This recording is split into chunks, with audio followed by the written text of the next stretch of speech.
Bentornati e grazie per essere qui alla terza tappa del nostro viaggio lungo un nanometro. Oggi parleremo di divulgazione scientifica, ma dopo la sigla. Nel frattempo, ovviamente in questo viaggio non siamo da soli. Oggi la nostra guida principale, il nostro esperto principale del viaggio è Stefano Cinti. Ciao Stefano. Ciao Pietro, ciao a tutti. Stefano è un professore associato di chimica analitica presso l'Università di Napoli Federico II e ovviamente abbiamo la nostra guida Sherpa del viaggio lungo un nanometro, Giulio Rosati. Ciao Giulio. Buonasera. Ripeto, Giulio è un bioingegnere e ha un PhD in biotecnologie ed è un ricercatore presso l'Istituto Catalano di Nanoscienza e Nanotecnologia. E assieme a lui abbiamo il suo discepolo Massimo Urban. Ciao Massimo. Ciao a tutti. Massimo, anche lui è un chimico ed è uno studente di dottorato presso l'Istituto Catalano di Nanoscienza e di Nanotecnologia. Allora, Stefano, sei per la prima volta qua sul podcast, quindi in realtà mi piacerebbe iniziare se vuoi raccontare a chi ci ascolta che cosa fai nella vita. Sì, ciao a tutti, ciao Pietro, Giulio, Massimo, insomma, tutti quelli che ci ascoltano. Io, come hai detto tu Pietro, sono un professore associato di chimica analitica a Napoli e lavoro nel campo della sensoristica, quindi per gli affezionati a questi appuntamenti sicuramente ecco, con Giulio e Massimo già sapranno di che si parla, quindi essenzialmente mi occupo di sviluppare delle soluzioni che siano il più possibile, soluzioni analitiche che siano il più possibile fruibili e ecco, a basso costo per permettere a chiunque in qualsiasi posto di avere risposte, no? Se una certa matrice ambientale è pulita, è sporca, se un cibo è andato a male, se abbiamo troppo colesterolo nel sangue e così via.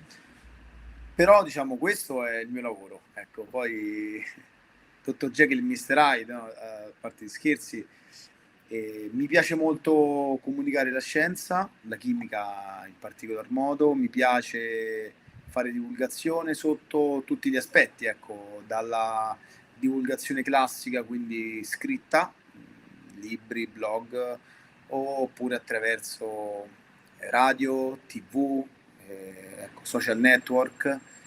Mi piace molto e quindi ecco, investo molta della mia fatica, molto del mio tempo in questo e mi diverto molto, mi diverto a convincere le persone, essenzialmente, la prendo un po' come una sfida personale, che la chimica, la scienza in generale non va vista, no? Soprattutto dopo questo periodo Covid, come qualcosa di opaco, di misterioso, ma in realtà va vista come una opportunità che abbiamo per vivere la nostra vita in modo un po' più razionale, un po' più consapevole e quindi con tantissimi riscontri, tantissimi risvolti che poi sono quelli legati soprattutto a temi come la sostenibilità, ecco, non utilizzare troppe risorse, fare le cose in maniera razionale, appunto, in maniera non proprio scientifica, cioè sì, ma facendola in modo oculato, no? Quindi possiamo fare veramente tutto nella nostra vita, però se ci mettiamo quel pizzico, no, di conoscenza, di consapevolezza in più, relativamente a questo punto al tema scientifico, sicuramente possiamo farla come prima, meglio di prima. Questo diciamo, è un po' il mio motto, no? E quindi questa è la mia grande passione. E poi, insomma, Siamo qui per dimmi, questo. Pietro. Siamo qui Sì. per questo, E quindi poi va sei bene, capitato a fagiolo. sono un appassionato di sport, insomma, che va sempre bene insomma, in tutti i contesti, e quindi chissà se troverò il modo di coniugare anche sport e chimica, insomma, vediamo se uscirà La qualcosa. chimica del pallone, suggerimento per un nuovo titolo. Sì, La sì, chimica nel ci pallone. proviamo, ci proviamo. La chimica nel Nel pallone. pallone. Questo viaggio è un po' una maratona, quindi ci sta, dai, stiamo facendo anche noi sport. E in realtà volevo anche sempre per introdurre la puntata, chiedere a Giulio perché abbiamo scelto Stefano come guida per questa terza puntata del nostro viaggio. Pietro, avevamo finito tutti i candidati possibili e abbiamo dovuto raschiare il fondo della lista e purtroppo... No, sto scherzando. Stefano è stata una scelta molto oculata e anche molto fortunata, devo dire, per la nostra piccola rubrica. Nel nostro viaggio lungo un nanometro, che ricordo il nanometro è l'unità di misura della scienza dei materiali quando si arriva a lavorare vicini agli atomi, che sono ancora più piccoli. In un nanometro ce ne stanno diversi, ce ne stanno più di una decina. Quindi voglio dire, non è un'unità piccola come sembra. In un nanometro possono succedere tante cose, nella chimica, nell'ingegneria dei materiali, nelle nanotecnologie che ovviamente lo studiano, ma anche nell'ingegneria, nell'elettronica. Il nanometro ormai non è più una frontiera così lontana per arrivare a interi transistor integrati in questa dimensione. Quindi un viaggio lungo un nanometro è un po' una provocazione. Sembrerebbe un viaggio molto corto, un viaggio molto piccolo, così non è, come stiamo esplorando in questa rubrica. E noi per ora nelle puntate precedenti, negli episodi precedenti, abbiamo sondato degli argomenti relativi alla biosensoristica, parlandone un po' più in generale con Massimo. Abbiamo guardato una prospettiva più clinica insieme a Claudio nella scorsa puntata. Però un altro argomento che si tocca parlando di biosensoristica, soprattutto direi di biosensoristica, essendo una tematica estremamente interdisciplinare, è la comunicazione, la divulgazione. L'esempio portante delle nostre puntate finora è stato la situazione Covid, per ovvi motivi, perché volenti o nolenti ci siamo ancora dentro, ci saremo ancora dentro ancora per un po' di tempo almeno, e è un evento che ha impattato fortemente le nostre vite, ma anche le nostre consapevolezze in tema di che cosa c'è là fuori nel mondo della scienza. E lo ha fatto nel bene e nel male, con una montagna di fake news, con una montagna di risultati scientifici incredibili, perché trovare un vaccino in così poco tempo non era mai successo a memoria d'uomo, un'implementazione a livello di biosensori e tecniche di diagnosi globale incredibilmente rapida e uno sviluppo tecnologico molto interessante che però in molti casi, come abbiamo anche già visto, non si è tradotto uno a uno in uno sviluppo a livello di mercato delle tecnologie di biosensing. Beh, c'è un'altra caratteristica che accomuna, o meglio che marca la differenza tra tutte queste cose che abbiamo detto, che è la comunicazione della scienza. La divulgazione non necessariamente sono la stessa cosa. E Stefano è una delle poche persone che conosco che è riuscito a combinare in un modo veramente congeniale questa rubrica, ma anche vorrei dire esemplare dal mio punto di vista, questi due mondi. Io veramente lo seguo in ogni modo che mi è possibile e vedere le tappe che marca via via che va avanti costruendo il suo laboratorio, il suo gruppo di ricerca, i suoi risultati scientifici, ma anche quelli di divulgazione, insomma, era impossibile non invitarlo in questa rubrica. Sono molto contento che abbia accettato. Beh, in effetti, costruendo questa puntata, ho letto il libro di Stefano che è appena uscito di recente, La chimica nel monolocale, e devo dire appunto che anch'io, non essendo un esperto, ho apprezzato moltissimo la semplicità nell'esprimere i concetti. Ecco, magari partiamo proprio da qua. Per chi ci ascolta, in realtà il libro che ho appena citato lo trovate già in descrizione, sia in podcast sia voi che siete in live. È un libro, diciamo, secondo me, una guida galattica per comprendere meglio e vivere meglio nella propria vita, diciamo, nel proprio monolocale. Per esempio, Stefano mi ha insegnato che devo mettere la crema solare anche se ci sono le nuvole, con la mia pelle è chiarissima. In realtà adesso capisco meglio perché mi scotto spesso.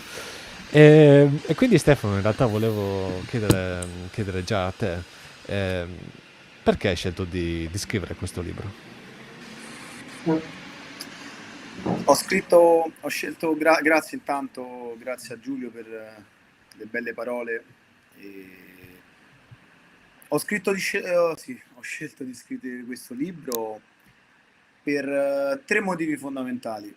Il primo è quello comune un po' a tutti gli studenti di chimica, è quello che, insomma, parlando con altri studenti di altre facoltà, spesso scientifiche, ecco, biologia, medicina, ingegneria, insomma, l'idea sia quella che la chimica sia difficile, che la chimica sia, insomma, qualcosa di misterioso.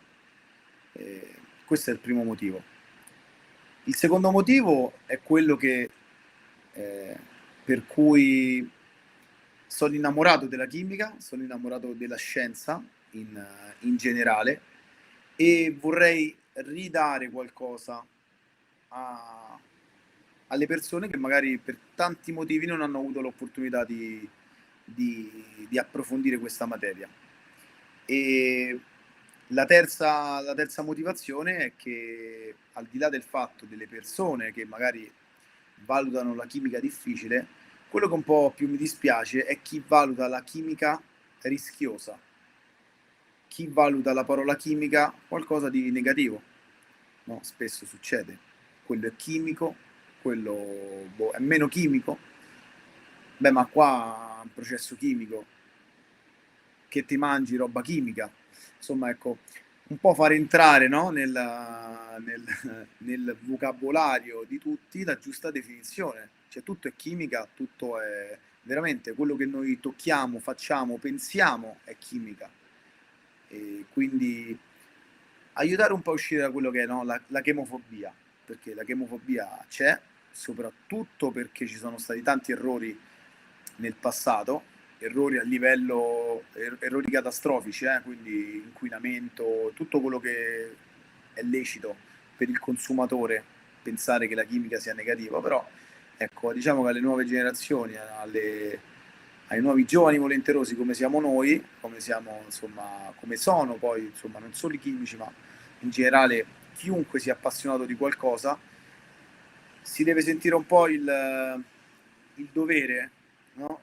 L'onere anche di essere paladino di quello che ama. E io mi sento così, nel mio piccolo mi sento un paladino di quello che amo, quindi per convincere le persone che la chimica è solo un'opportunità e non è mai qualcosa, insomma, negativo, se non ovviamente usato in maniera negativa. Ma anche l'acqua può essere qualcosa di negativo se non usata con criterio.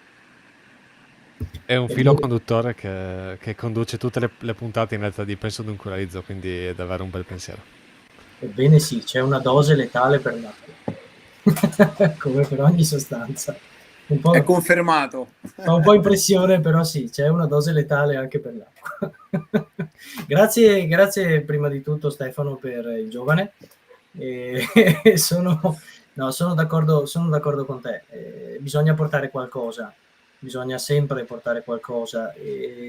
Io guarda, veramente, come dicevo prima, non sono complimenti, è veramente quello che penso. Rispetto molto come tu riesca a farlo mentre fuori dal lavoro, questo portare qualcosa, e vedo, per ognuno è diverso, però vedo che c'è questa possibilità molto concreta, anche solo all'interno del nostro lavoro, bene o male.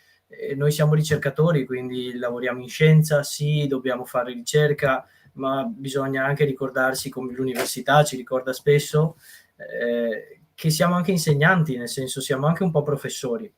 E quindi anche nel piccolo, quando uno è un ricercatore nuovo, anche solo il seguire l'attività di uno studente più giovane e condurlo nella direzione giusta, essere propositivo, non farlo sentire l'ultima ruota, l'ultimo arrivato, che non è preparato, che non sa fare, stargli dietro. Vedo Massimo un po' sorridere perché è quello che ha fatto molto recentemente con una nostra studentessa in ICN2 che si è trovato a supervisionare, e infatti anche mi piacerebbe sentire anche da lui cosa ne pensa, come lo vede, perché ognuno, come dicevo, c'ha il suo approccio a questo modo, a questo trasmettere quello che abbiamo preso, almeno in parte, se possibile. È uno dei pochi processi che può avere efficienza maggiore di uno. Qua salta fuori l'ingegnere, abbiate pazienza, perché se uno impara bene le cose che studia e è volenteroso, è paladino delle cose che ama, come dice Stefano, può riuscire a comunicare molto di più di quello che ha assorbito lui. Quindi è uno dei pochi processi esistenti, oltre alla fusione nucleare, che può avere efficienza superiore a 1. E quindi sono perfettamente d'accordo con Stefano in questa direzione qua. Qua su Penso Dunque Analizzo cerchiamo sempre in realtà di partire anche dai dati, perché siamo abbastanza convinti che restare sul pratico e dare esempi pratici sia uno dei modi migliori anche per far comprendere e avvicinare il pubblico, appunto anche come il libro di Stefano è estremamente pratico. Quindi in realtà vorrei proporvi la prima fonte che abbiamo utilizzato per questo episodio, ovvero una ricerca di Our World in Data, sito famosissimo appunto di data source, che in realtà ho linkato in chat, ma per chi ci ascolta la trovate anche in descrizione, che appunto analizza la percentuale di persone che ha fiducia nella scienza. Ed è molto interessante perché questa ricerca è stata fatta nel 2020, quindi l'anno del Covid. Allora, per chi è in live, io in realtà mostrerò già una schermata di Google Chrome, così potete vedere in live quello che stiamo guardando anche noi. Vediamo se funziona, sì. In realtà io mi sono abbastanza sorpreso perché allora, la fonte di questo grafico è una ricerca proprio di un istituto che si è focalizzato in questo durante il Covid-19 e in realtà la percentuale di persone che hanno risposto molto o abbastanza alla domanda quanto ti fidi della scienza è molto alta, almeno in Europa. Quindi in realtà, ecco, volevo chiedere a tutti e tre, facciamo un giro. Secondo voi, qual è la sfida più grande oggi per comunicare la scienza e trovare un punto di incontro con tutti questi cittadini che sono su questa mappa? Se vuoi parti pure tu, Stefano. Beh, come trovare un punto d'incontro? Yes. Era questo il...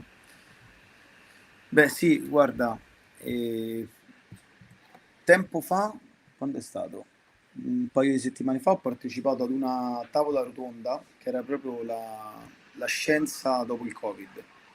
E diciamo io ero l'unico esponente, dico, degli under 60, facciamo così. C'erano ho- Sono stato fortunato a poter partecipare a questa, insomma, tavola rotonda in un'associazione culturale con tanti professori, ecco, insomma, che di esperienza insegnano etica, ecco, insegnano etica della scienza, quindi insomma, eh, qualcosa per riallacciarmi, no, a quello che diciamo prima con Giulio, insomma. Il punto è che il Covid, secondo me, ha creato una frattura che però, eh, diciamo, più che ha creato una frattura, scusate, no, l'ha, l'ha evidenziata, perché il Covid ha fatto emergere due figure, almeno dal mio punto di vista. Ha fatto emergere la figura dello scienziato e la figura dell'esperto. Il punto è che scienziato ed esperto non sono sempre la stessa cosa. Diciamo che l'esperto è quello che viene chiamato, no? Tu sei esperto in sensori, uno ti chiama per fare un sensore, per immaginarlo, per realizzarlo. E quindi c'è un problema, chiamiamolo esperto. Diciamo che invece lo scienziato ha un altro approccio. Lo scienziato è qualcuno che per interesse della scienza, ovviamente legato poi al suo lavoro, decide di approfondire qualcosa, decide di fare delle ricerche. Il punto è che poi se uno va dallo scienziato e pensa che quello sia un esperto di Covid, di infezioni, allora poi potrebbe pensare, ma allora sto scienziato essenzialmente, ma che scienziato è? No, il punto sarà capitato a tutti, penso soprattutto a, ecco, a Giulio e Massimo, no? Di sentirci dire, oh ma allora, ma dottor, professore, insomma a Roma almeno, ma come funziona? Ma c'è queste mascherine, questa Il infezione, ci dobbiamo vaccino. fare il vaccino, no? Sempre a tutti le stesse domande ci hanno fatto, poi sono domande abbastanza scomode, anche perché poi io sono un chimico, e per carità, non so se ancora reputarmi scienziato, mi reputo uno che lavora nel campo delle scienze, questo sì, non so se ancora mi posso reputare uno scienziato. E anche qui, anzi, consiglio un libro, apro e chiudo parentesi, diciamo, Come fare Nature, che non ti dice come scrivere un articolo su Nature, ma come è stato fatto Nature. E la prima domanda che si sono posti gli editori ecco, inglesi di un centinaio d'anni fa è stato: chi è lo scienziato? Cioè, scienziato come lo definisci? Chi fa scienza, chi lavora nella scienza, chi ama la scienza? Ecco, già da lì c'era un po' di difficoltà a definire. E io penso che ancora adesso ci sia molta difficoltà a definire veramente chi è uno scienziato, al di là del fatto di chi lavora nella scienza. Ma detto ciò, diciamo, lo prendo proprio come un mea culpa e una motivazione per me per essere sempre più scienziato.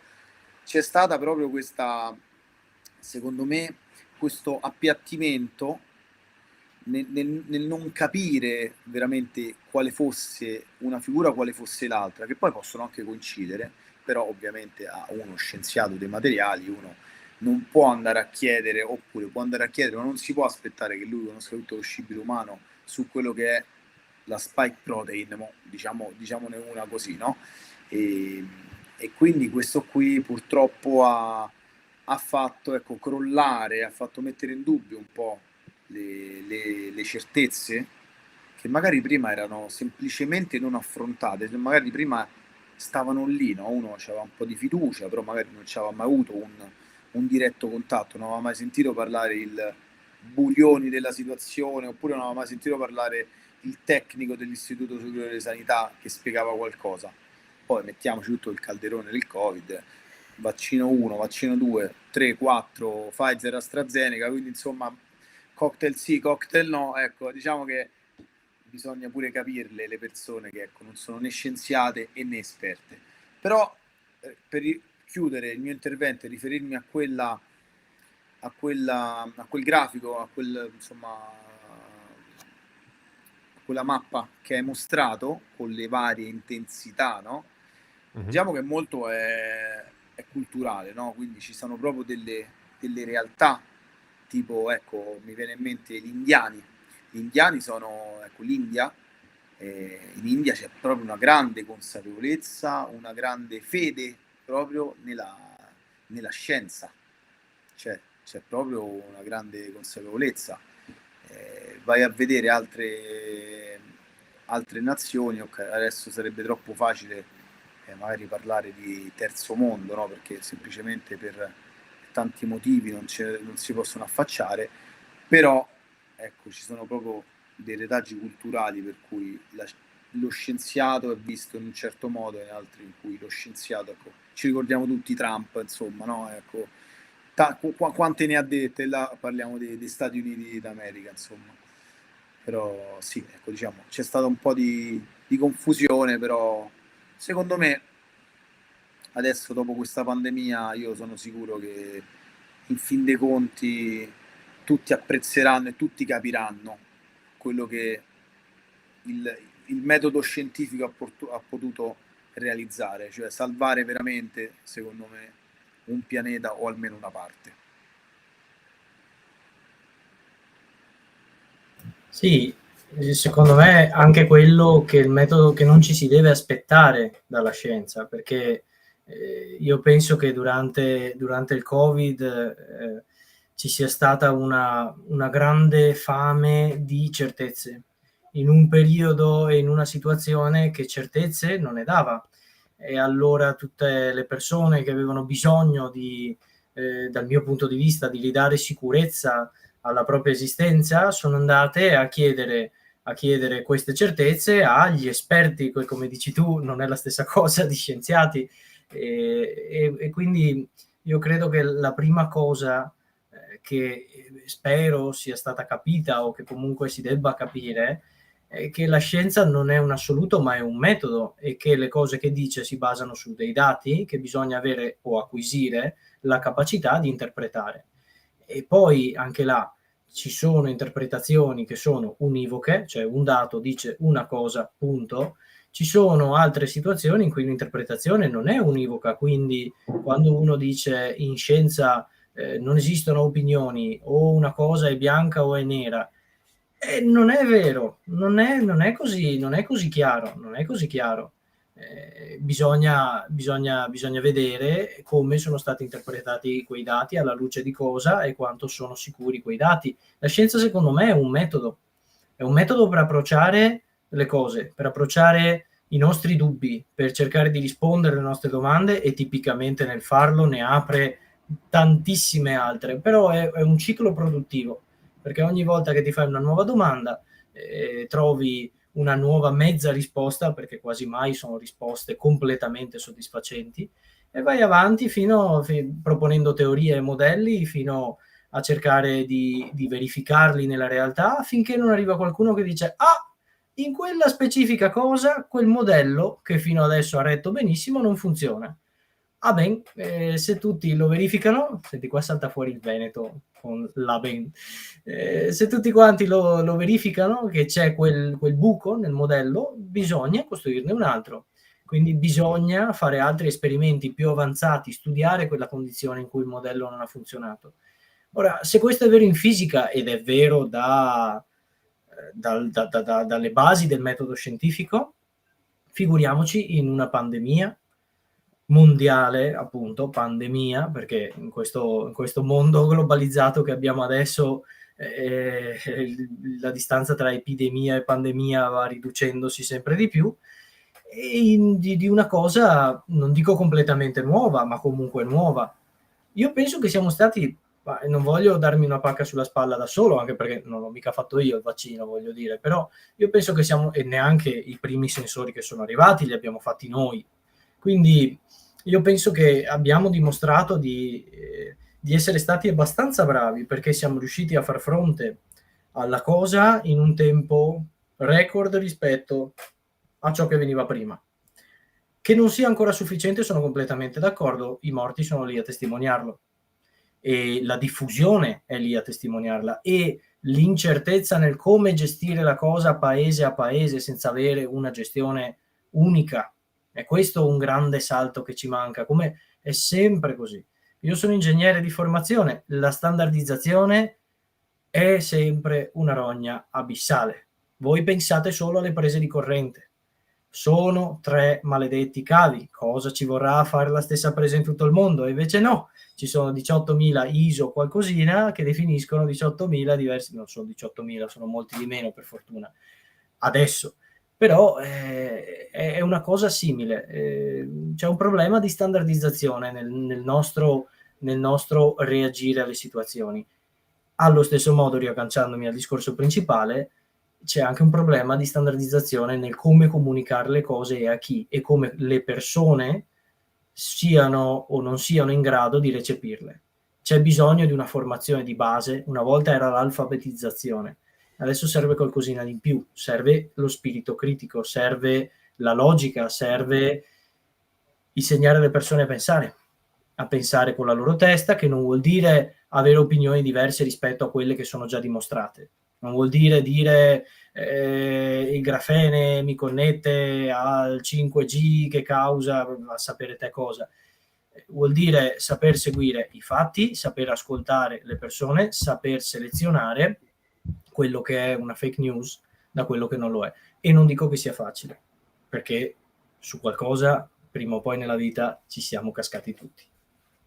perché quando te lo dice l'amico di cui ti fidi, che non ha letto bene il tutto e tu lo prendi per vero perché è un amico, o cose così, capita continuamente. Però penso che manchi questo, un po' di standardizzazione nella comunicazione, un po' di linguaggio comune, un po' di saper trasmettere come pensare, non solo numeri, fatti, grafici, non è solo questo. Massimo, vuoi aggiungere qualcosa? In realtà sono stati molto globali e molto esaustivi. Quello che aggiungo io, secondo me, sono due cose. È anche vero che la scienza poi si autoalimenta, no? Quindi alla fine, secondo me, uno step successivo che va fatto è capire che le cose non avvengono così rapidamente come vorremmo e soprattutto nel processo scientifico. Ci vuole tempo per validare le cose che succedono, per validare i processi, per validare le scoperte. Quindi il tempo dirà, anche questo è vero, se quello che abbiamo fatto durante la pandemia è giusto o sbagliato, o è stato buono o è stato cattivo. E questo secondo me è quello che va entrato e richiama quello che diceva Giulio a proposito del pensiero critico e il pensiero scientifico. Secondo me il punto di incontro è cercare di informare le persone, ed è questo lo scopo della comunicazione, a pensare con la loro testa, ma a pensare in una certa maniera, che non deve essere appunto troppo condizionata. E dico troppo condizionata perché pensando anche al grafico che abbiamo appena visto e ai valori che ho visto là, io ho avuto il pensiero opposto, perché per me sono molto molto molto overestimati quello che abbiamo visto rispetto a quello che è la verità. E perché nel 2020 tutti quanti erano durante il periodo Covid, quindi tutti quanti speravano in un vaccino, tutti quanti speravano nella pozione magica, e quindi chiaramente che fiducia hai nella scienza adesso? Quindi il risultato che mi aspettavo era molto meno di quello che ho visto e probabilmente sarà anche così. Quindi, chiaro, il pensiero scientifico è importante, il pensiero critico è importante, che secondo me non deve essere, possono essere anche due cose strettamente correlate, ma non correlate, perché alla fine il pensiero critico non è necessariamente legato alla scienza, è legato alla logica in sé.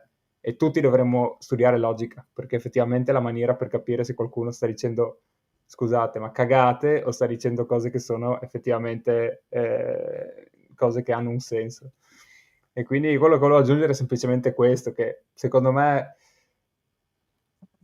anche questo sarà un processo in sé, che la gente cominci a pensare di più e cominci a pensare logicamente verso quello che può essere, quello che sarà, e anche logicamente rispetto alla scienza. Comunque capire che certe cose che ci propongono, che sembrano il sacro graal, hanno dei limiti, e certe cose che pensiamo siano impossibili o comunque di cui non ci fidiamo, in realtà magari sono la soluzione.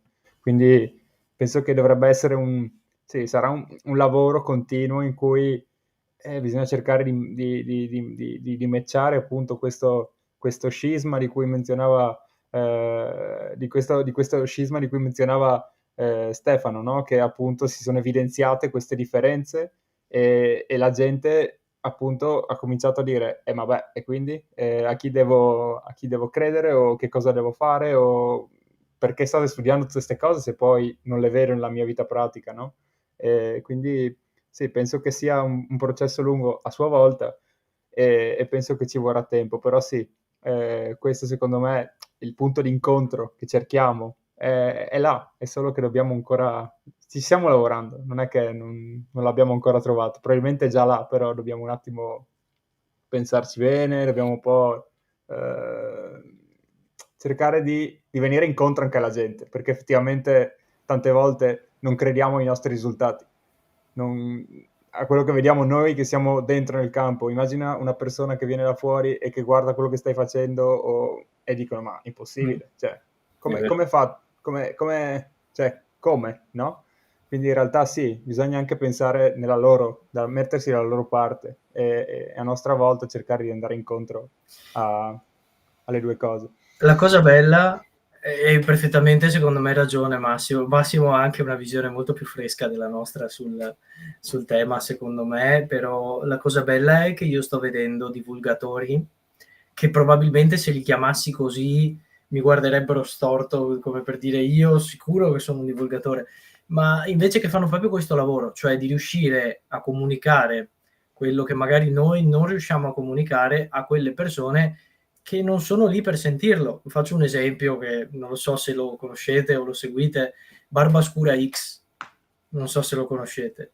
Io ho una stima infinita per lui, perché veramente è riuscito. Sono anche andato a un paio di spettacoli suoi a teatro, che Il genio non esiste, è bellissimo. E lui è un esempio, secondo me, di uno che è capitato divulgatore. Secondo me non l'ha voluto fin dall'inizio, però si è reso conto che poteva farlo e che il pubblico che lo seguiva era un pubblico strano, perché all'apparenza non era un pubblico che seguiva questo genere di cose, ma aveva il potenziale per esserlo. Non so neanche se se ne sia accorto, se l'abbia fatto con coscienza, magari sì, oppure no, però il fatto sta che secondo me ci sta riuscendo. Io sono andato ai suoi spettacoli e vi giuro che il pubblico era del tipo più disparato. Cioè, c'era una fascia di età veramente estrema in termini di ampiezza e di deviazione standard, se vogliamo dire così, e però tra il ridere una cosa e un'altra, io penso che questo sia, per esempio, per andare nella direzione che dice Massimo, di trovare il modo di parlare con le persone, ma anche di indirizzarle al ragionamento corretto, che non vuol dire ho ragione io, ho ragione lui, significa devi analizzare le cose in questo modo per metterle in ordine da un punto di vista logico, e penso che ci siano dei buoni esempi. Cioè, come dice Massimo, la soluzione probabilmente è là e qualcuno sta cominciando anche a scoperchiarla, no? E anche quello che sta facendo Stefano è interessante in questa direzione, quindi la chimica nella vita di tutti i giorni, perché no? Perché no? Io seguivo tanto, ho letto tanti dei libri, ora non mi ricordo l'autore, porca miseria, il mio Alzheimer colpisce ancora, però per esempio l'Islam spiegato a mio figlio, oppure c'erano tanti titoli diversi, cambiava solo la prima parte, poi era sempre spiegato a mio figlio, quindi semplificato e anche un attimino edulcorato, ma non troppo, perché devi dare a quella persona il senso sufficiente per potersi confrontare con quella situazione, però allo stesso tempo non gli vuoi dare una mazzata e ammazzarlo sul colpo, no? Quindi anche quello è un sistema. Ce ne sono tanti, ce ne sono tanti. Anche quello che stiamo facendo noi questa sera può essere un sistema. Infatti a me piacerebbe anche trovare il modo di dare dei nomi perché le persone che ci ascoltino possano avere dei riferimenti. Il mio YouTube è estremamente noioso, mi conosce, sa che guardo un sacco di video di divulgazione e mi arrivano divulgatori da tutte le parti, ma così non è nella normalità, quindi non sarebbe male se avete qualcuno in mente o qualcosa, lanciare secondo me qualche pietra. Sicuramente anche noi del podcast cercheremo di collaborare con altri divulgatori su YouTube perché appunto sono davvero talentuosi, quindi bisognerebbe fare squadra. Io in realtà volevo aggiungere un altro punto di discussione su quello che avete già detto in realtà, ovvero la fiducia. La fiducia può essere un concetto astratto oppure può semplicemente essere una domanda. Quanto ti fidi, per esempio, degli uffici pubblici? Quanto ti fidi del prossimo? E in realtà, per questa puntata, io in realtà mi sono andato a studiare un'altra pagina molto molto bella di Our World in Data, che si chiama Trust, semplicemente Trust. Vi consiglio a chi ci ascolta di andarvela a vedere perché è molto affascinante. C'è una cosa che mi ha colpito davvero molto, su cui magari potremmo parlare un attimo, ovvero un grafico in cui il sito si chiede: c'è un collegamento tra educazione e fiducia? E c'è questo grafico complesso in cui si cerca di far capire che si mostra che le persone che hanno un livello di istruzione superiore al secondario superiore, ovvero dopo le scuole superiori, hanno tendenzialmente più fiducia rispetto al prossimo, più fiducia nel prossimo rispetto a persone che hanno sia un'istruzione superiore o non hanno nemmeno un'istruzione superiore. La Norvegia in testa, ovviamente. Il punto base, magari se uno è più data nerd, la baseline sono le persone che hanno un'educazione secondaria superiore, però si vede qua che alla fine del grafico ovviamente c'è l'Italia, in cui c'è diciamo meno scarto tra le persone, tra la fiducia che le persone hanno negli altri in base a appunto se sei un laureato oppure se sei un diplomato o hai magari la terza media o appunto un diploma inferiore alle scuole superiori. Quindi andatevelo a vedere, però la domanda che volevo farvi a tutti e tre è, ok, in questo caso abbiamo la fiducia, sfiducia e anche rientra in questo fattore anche le fake news, abbiamo parlato di esperti eccetera. E quindi magari volevo chiedere a te, Stefano, come dal punto di vista di esperto, se dovessi suggerire ai nostri ascoltatori come ci si difende dalle fake news o dai ciarlatani, Sì. cosa suggeriresti? Allora, intanto grazie per l'esperto. Eh, Beh, guarda, difendersi dalle fake news è difficile. È difficile perché, insomma,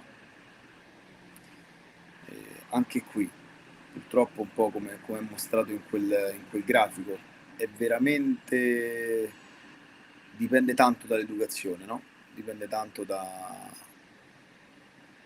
libri che hai letto, dipende tanto dalle persone con cui hai parlato, dipende tanto dalle persone autorevoli con cui hai parlato. Il problema vero è che io lo vedo come un problema di tempo, lo vedo come un problema di tempo, cioè le persone non hanno tanto tempo in generale per andare a verificare. Cioè, come no, tante volte sono veramente parallelismi che magari possono sembrare troppo lontani, no? Però eh, è come chi, no, chi va a fare la spesa. In realtà non sarebbe più comodo, no? Guardarsi tutti i depliant che abbiamo e scegliere, no, quello che è il supermercato che ci propone quello stesso alimento, insomma, quello stesso alimento al prezzo minore, no? Sarebbe più comodo, però il fatto è che devi spendere tanta energia, quindi poi in realtà forse i soldi che risparmi sono poi l'energia che spendi, il tempo che spendi a cercare questa informazione. E io ho quasi l'impressione che intorno alle fake news, cioè quello che alimenti veramente le fake news, sia il poco tempo, la fretta che abbiamo di avere un'informazione. Perché ora eh, l'essere uno spirito, un essere critico, indubbiamente si impara a scuola, si impara confrontandoti col tuo compagno che ti spiega che quell'equazione secondo grado va svolta in quel modo e tu non sei d'accordo perché tu faresti un altro procedimento, però ecco lì inizi ad alimentare il tuo spirito critico, a verificare, a vedere seppure il punto di vista di quell'altro effettivamente potrà essere buono come il tuo, se non meglio, se non una stupidaggine. E quindi in realtà per difendersi dalle fake news occorrerebbe perdere tempo, perdere tempo per andare a dire ma davvero, ma davvero se bevo acqua e sale l'acqua viene assorbita meglio? Cioè, voglio dire, è una vita che bevo acqua senza sale, adesso addirittura mi dicono di metterci il sale dentro, cioè, ma è vero? E quindi poi da lì, insomma, qualche consiglio tecnico è sicuramente vedere chi scrive, vedere qual è la testata, vedere qual è il blog, vedere qual è il podcast, perché con tutto il rispetto, ma se scrive uno che non si sa chi è, che non ha referenze, che nella vita magari, ecco, con tutto il rispetto, fa il meccanico, ma mi parla no, di quanto fa bene la dieta alcalina, beh, due domande ce le dovremmo fare, no?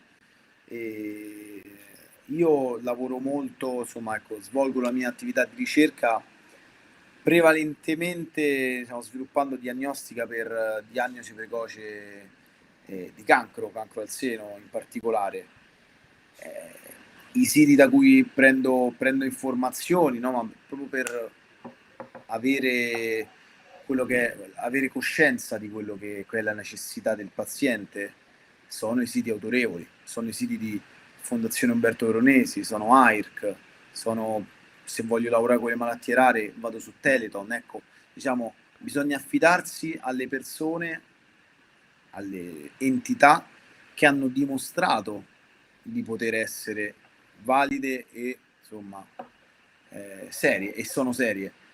Non bisogna fermarsi al primo. Questo è, secondo me, è proprio il consiglio di diciamo, estendibile un po' tutta la nostra vita, cioè non ci fermiamo alla prima informazione che abbiamo, pure che quella, no, è quella corretta in fin dei conti, però coltivare lo spirito critico e metterlo in pratica è semplicemente un metodo che abbiamo per, ecco, divincolarci da fake news in questo caso, ma da scelte sbagliate. Quindi occhio alle fonti, diciamo, è questo poi il discorso, secondo me. Poi per di più... E poi scusate, chiudo. E sicuramente, ecco, statisticamente, mettiamola così, chi ha avuto più opportunità di frequentare alcuni ambienti, diciamo, in termini di educazione, no? Di crescita professionale, si è trovato per qualche motivo sempre a interagire con più persone, e quindi forse è quello, no? Il punto. Più riesci ad interagire con persone che la pensano diversamente da te, più hai opportunità poi di non farti fregare da qualcun altro. Semplicemente quello, no? Ecco, e qua il grande dilemma: lavoro sempre nella stessa azienda o cambio 100 aziende nella mia vita? Ecco, e qui, insomma, questo poi è il bello, se vogliamo fare un po' di filosofia spiccia così, perché filosofo purtroppo non sono, mi sarebbe piaciuto, però poi questo è, no, è la nostra vita, no? Cioè, che non c'è una risposta, però per le fake news c'è una risposta: informarsi. Poi per di più c'è chi il lavoro lo fa per noi, voglio dire, per farci risparmiare tempo. Ci sono intere associazioni che proprio con paladini di quello che amano, che è difendere, come direbbero loro, la verità, che lavorano, studiano le fake news e scrivono articoli disponibili a tutti su internet, andando direttamente al sito dell'associazione, smontando le fake news e spiegando perché è una fake news, perché quella cosa non è vera e qual è invece quella vera. Quindi ti aiutano a fare tutto quel lavoro che magari tu non riesci a fare, perché c'è anche l'altro lato della medaglia, che non possiamo, va bene avere spirito critico, va bene, anzi è necessario secondo me, e questi sono gli scopi anche di programmi come l'Erasmus durante gli studi, che non è solo per scoprire le varie, come diceva il mio professore, per scoprire le varie marche di birra che trovi nei vari paesi europei, ma è anche solo perché, a parte i corsi che vai a fare nel paese che scegli, sono le persone con cui parli, e soprattutto se parli delle cose che studi o comunque di molte altre, sono quelle che ti aiutano a formare lo spirito critico, come dice Stefano, della persona che sarai dopo. Quindi è un'esperienza di scambio, un'esperienza di interculturalità e multiculturalità, è molto importante. Però l'altro lato della medaglia, dicevo, è quello che alcune cose vanno credute, nel senso che lo spirito critico non può arrivare dappertutto. Vi faccio un esempio. La matematica è l'esempio perfetto di questo, perché ogni cosa in matematica, se viene asserita con un teorema, ha una dimostrazione. Quindi, se uno volesse, e qui il punto del tempo a disposizione, potrebbe dalle equazioni differenziali e le derivate parziali andare indietro fino alla definizione del punto geometrico e avere una dimostrazione di ogni singolo passaggio in questo processo. Bueno, è molto difficile poterlo fare. Uno, perché non hai una vita a disposizione quando ti si presenta il problema che vuoi risolvere lì. Due, perché bisogna avere le capacità per farlo, e anche se uno ha studiato non è che tiene tutto. Purtroppo alcune cose vengono immagazzinate nel reparto oggetti teoremi smarriti. Ecco. E quindi anche là, io cosa faccio? Quando ho studiato matematica, certo, siamo partiti dalla base, ma alcune cose le credevo, quindi se dovevo dimostrare il teorema 3, mi bastava essere sicuro che il teorema 2 funzionasse nella catena di sviluppo, perché te lo insegnano.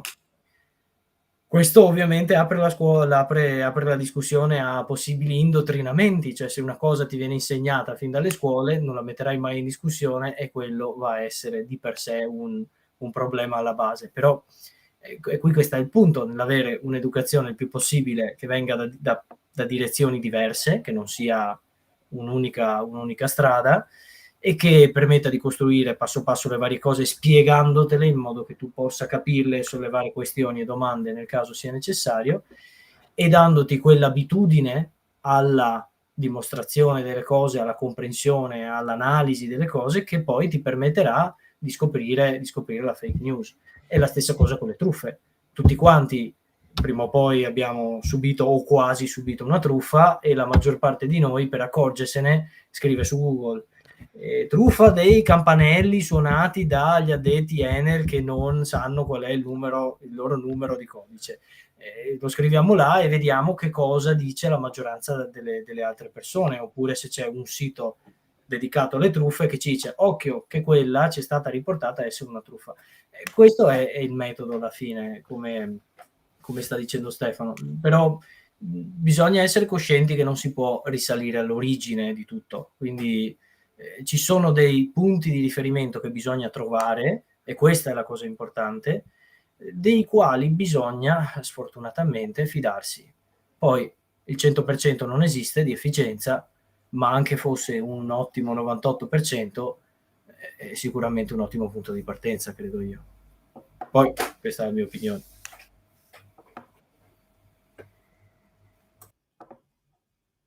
Io aggiungerei l'ultima cosa è sarebbe bene spegnere la televisione, accendere il cervello, leggere La chimica sul monolocale, un buon libro, o comunque il fatto è appunto informazione, e fare esperienze, perché tutto questo è quello che poi cambia il tuo carattere e che ti rende meno suscettibile a queste cose, soprattutto avendo più nella nostra vita processiamo cose e più cresciamo e diventiamo esseri umani completi, tra virgolette. Il nostro scopo è quello di imparare e fare cose, quindi poi più ne facciamo, più impariamo, più siamo esseri umani che hanno un senso, diciamo, almeno questo per me, secondo me, e meno siamo suscettibili a tutto che fake news o false informazioni o qualunque cosa che sia. E appunto, chiaro, non è facile difendersi, perché anche guardando il grafico che hai mostrato prima, tutti i paesi che erano nella parte, diciamo, sinistra, quindi siamo nella parte perfetto mondo, diciamo, sono tutti quei paesi che sono considerati a livello mondiale come la parte più evoluta dell'umanità, quindi Norvegia, Svezia, Germania, tutti questi paesi che sono considerati da tutti essere, diciamo, a livello vero e proprio di sviluppo, no? Quindi chiaramente se tu cresci in una realtà del genere, la tua fiducia per il prossimo sarà alle stelle, chiaramente. Se hai dei problemi che risalgono comunque anche cose storiche, quindi sono radicate nella storia di un paese, sarà più difficile, o comunque sarai più scettico rispetto a quello che agli altri o che ti si pone davanti. Però lo scettico anche cambia il suo punto di vista quando una giusta o comunque una spiegazione corretta gli viene posta davanti. Quindi qua mi risalgo su quello che dicevamo prima, anche il fatto di appunto considerare le fonti e soprattutto dare un'occhiata a queste cose e credere alle fonti che sono fonti riconosciute. Questa secondo me è la cosa più importante. E non fermarsi alla prima, non fermarsi alla seconda, direi, e cercare di, appunto, essere sicuri delle fonti di cui tiriamo fuori le informazioni, perché alla fine anche quando leggiamo un libro, se chi scrive il libro è un terapeutista, vabbè, insomma, ok, tutto il rispetto, però se noi invece andiamo a leggere libri o informazioni o da siti web che sono dei caposaldi per quello specifico argomento di cui vogliamo informarci, allora l'informazione sarà di qualità e allora avremo nel nostro bagaglio messo, diciamo, nel nostro bagaglio culturale e nel nostro ipotetico zaino di informazioni un'arma in più, uno strumento in più per affrontare tutto questo, insomma. E non aver Bellissimi paura di spunti, sbagliare. vai pure Massimo. Sì. E non aver paura di Certo, sbagliare. E di Esatto. ammettere di aver sbagliato, ancora più importante. Perché Non avere vergogna su queste cose. no, bisogna saper dire ho fatto una cazzata. Bisogna saperlo dire per poter procedere, perché altrimenti si instaura lo stesso meccanismo della gran parte dei social, no? Che fanno l'analisi di contenuti che guardi un video sul terapiatismo, sei bombardato poi di terapiatismo e non vedi nient'altro. Quindi dici, ah, ma allora tutti sono terapiatisti, e ti convinci che sia la teoria forte, voglio dire. Il terapiatismo è un esempio, ma di esempi così onestamente ne ho visti tanti, ed è una cosa, è un bombardamento talmente continuo che è difficile non crederci a un certo punto. È difficile, quindi io capisco che sia un grosso problema, e già solo avere la freschezza di cervello di dire forse sto guardando le fonti sbagliate, forse Facebook non è esattamente il modo migliore di informarsi sulla scienza. Occhio che c'è una grande fetta di popolazione che prende da lì le informazioni, o come dice Massimo, la TV, è un problema. Per questo è bene suggerire, è bene diffondere nomi di divulgatori, più di uno, magari anche che dicano cose in contrasto l'una con le altre, così il contrasto scatena la curiosità, scatena lo spirito critico, perché a un certo punto devi dire ma ha ragione lui o ha ragione quell'altro? Magari ci ragioni tu, magari trovi un terzo e poi un quarto, e questo aiuta. Non aver paura di sbagliare. Io, la gran parte delle persone che conosco sono estremamente convinte, perché non possono ammettere che non ci sia altra che la spiegazione sia un'altra, o che abbiano preso, pensateci, se per tutta la vita aveste creduto in qualcosa, sostenuto quel qualcosa, mettendoci la faccia, la voce, l'anima e tutto quanto, e scopriste che quella cosa era sbagliata, quanti di noi, quante persone nel mondo sarebbero disposte a dire ho fatto una cazzata, pardon, adesso ricominciamo? Non è una cosa facile. Secondo me, se uno riuscisse a sviluppare questa capacità, già di per sé non si risolverebbe, ma si attenuerebbe moltissimo il problema della falsa informazione, che spesso è ripetuta come un rullo di tamburi. Tantissimi spunti super interessanti, non aggiungo altro, non voglio inquinare le fonti. Siamo in chiusura in realtà, quindi vorrei comunque farvi un'ultima domanda pratica. Qua nel podcast ci chiediamo sempre, e anche i nostri ascoltatori vorrei si chiedessero, che cosa possiamo fare per migliorare la situazione. Quindi magari in 1 minuto o 2 minuti, Stefano, cosa possiamo fare e cosa possono fare chi ci ascolta per migliorare la situazione? Allora, secondo me, per migliorare la situazione occorre dedicare tempo, appunto, sempre ecco, ritorno un po' su questo, che è quello che secondo me manca in questa società. Dedicare tempo, dedicare attenzione e lavorare tanto, ma tantissimo forse, sui giovani. Quello che ho capito è che le cose, insomma, le battaglie, le rivoluzioni, insomma, chiamiamole come vogliamo, anche se sono poi cose un po' diverse, ma in generale il cambiamento lo si fa partendo dai giovani, dai più puri, diciamo, dai meno contaminati, ecco. E quindi secondo me quello che dobbiamo fare è di noi, diciamo, ecco, inteso come le persone che vogliono essere mentori, provare a fare di tutto per trasmettere la propria passione.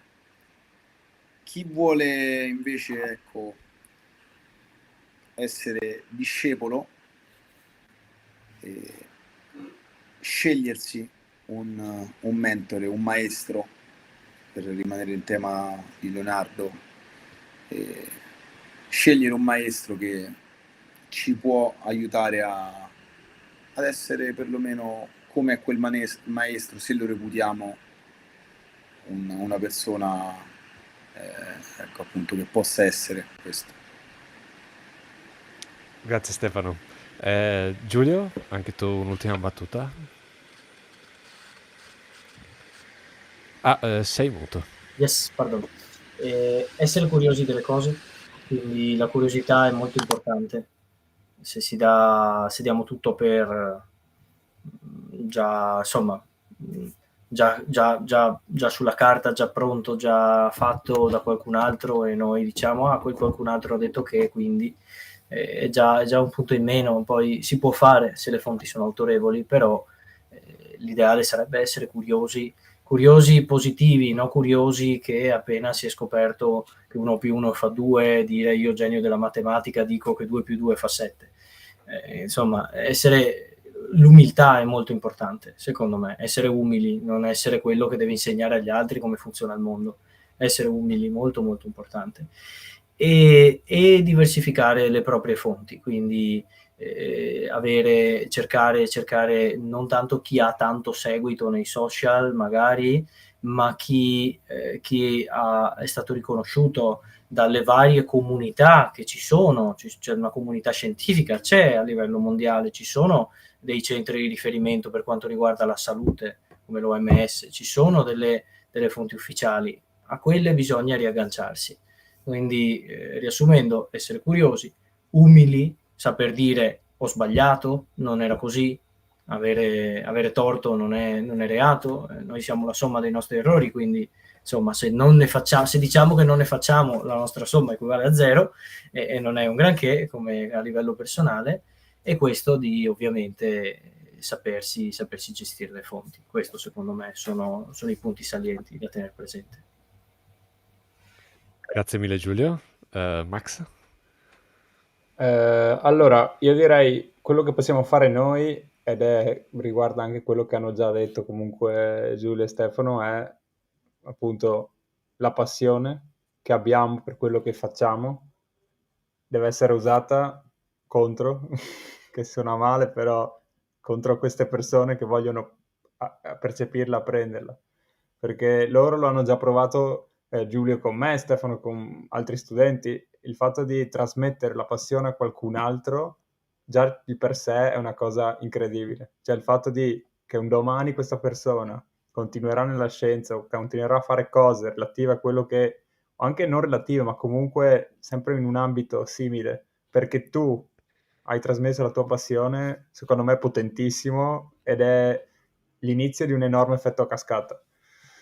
E quello che possono fare i cittadini o le altre persone, o come possiamo fare, e richiama anche il fatto che ho apprezzato molto del tempo, è investire su se stessi, che è probabilmente l'unica cosa che possiamo fare per rubare il tempo, che è quello di investire su l'unica cosa che effettivamente ci arricchisce, no? Che alla fine è l'unica cosa che conta. Quindi secondo me questo, invece appunto leggersi un libro, che è una cosa che ho cominciato a fare sempre di più e mi rendo conto di quanto effettivamente era una cosa che mancava, no? E sì, quindi è probabilmente l'unica cosa che possiamo fare per almeno rallentare questo tempo che non abbiamo, cercare di recuperarlo, è investire o tramutare del tempo che usiamo per altre cose, che sicuramente tutti abbiamo quei momenti che diciamo non abbiamo tempo, ma in realtà il tempo c'è, è solo che non lo stai utilizzando per fare cose che non sono così utili al momento. Quindi convertire un po' di tempo i compiti per casa sono convertire un po' del tuo tempo per la tua settimana in qualcosa per investire su te stesso, informarti su qualcosa, che non deve essere scienza, può essere qualunque cosa. L'importante è che, insomma, ti educhi, che sia quello che sia. Grazie mille Max, dato che sei il discepolo mi sembra una bellissima chiusura, quindi parto ringraziando te. Grazie davvero per essere stato qua, la puntata sta per finire. Se sei in live, resta un attimo qua, c'è la chat, puoi scrivere qualsiasi domanda ai nostri esperti, ma davvero ti ringrazio tantissimo Max per essere stato qua con noi. Massimo appunto è un chimico, ripeto, è uno studente di dottorato presso l'Istituto Catalano di Nanoscienze e Nanotecnologia. E grazie anche a te Giulio, grazie mille davvero. Grazie Pietro. Ripeto di nuovo, Giulio è un bioingegnere ed è ricercatore presso l'Istituto Catalano di Nanoscienza e Nanotecnologia. E ovviamente il nostro ospite speciale, grazie mille davvero Stefano per aver preso un po' di tempo per stare qua con noi. Grazie a voi, è stato veramente piacevole, grazie. Ripeto per chi ci ascolta, Stefano Cinti è un professore associato di chimica analitica presso l'Università degli Studi di Napoli Federico II. Un'ultima cosa in descrizione: se siete in live e vedete il nostro sfondo, c'è una bandiera ucraina. Restream è nata in Ucraina, la piattaforma che stiamo utilizzando in questo istante per fare streaming, quindi se avete piacere trovate qualche link per le donazioni in descrizione. Ci vedremo, spero, alla quarta tappa del nostro viaggio lungo un nanometro, sempre con Giulio e Max. E come sempre vi ricordo che realizzare significa prima di tutto pensare.